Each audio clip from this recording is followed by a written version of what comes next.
Burri I tha gruas së tij: "Po më mungojnë prindrit e mi, vëllezërit e mi dhe fëmijët e tyre. Nuk I kam parë për një kohë të gjatë, dua t'i ftoj nesër për drek të ne."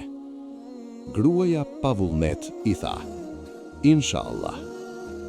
Të nesërmen në mëngjes, burri shkoi në punë, por u kthye në shtëpi diçka më herët se zakonisht, dhe ai I tha gruas së tij: "Prindrit e mi do të vinë për 1 orë, ku është ushqimi?" Ajo u përgjigj: "Jo, unë nuk kam përgatitur asgjë, sepse ata janë prindrit e tu, nuk janë të huaj dhe mund të hanë atë që ka në shtëpi."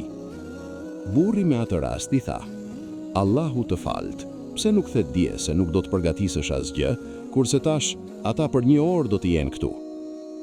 Gruaja tha: "Thirrji ata, kërkoju falje dhe thuaju që të mos vinë, ata nuk janë të huaj, musafir, por janë prindrit e tu."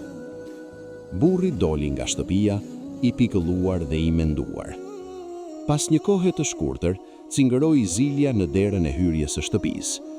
Gruaja e hapi derën dhe u habit kur I pa prindrit e saj, vëllezërit e saj dhe fëmijët e tyre. Babai I saj e pyeti: "Ku është burri yt?"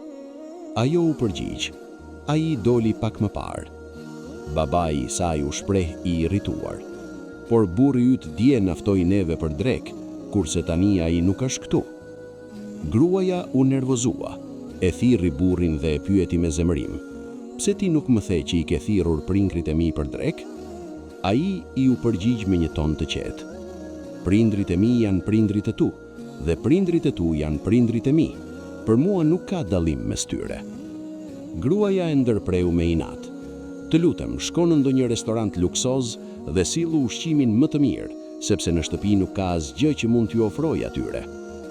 Burri u përgjigj I relaksuar: "Unë tani jam shumë larg nga shtëpia. Ata janë prindrit e tu, nuk janë të huaj. Mund t'ju ofrosh atë që ke menduar t'ua japësh prindërve të mi për drek."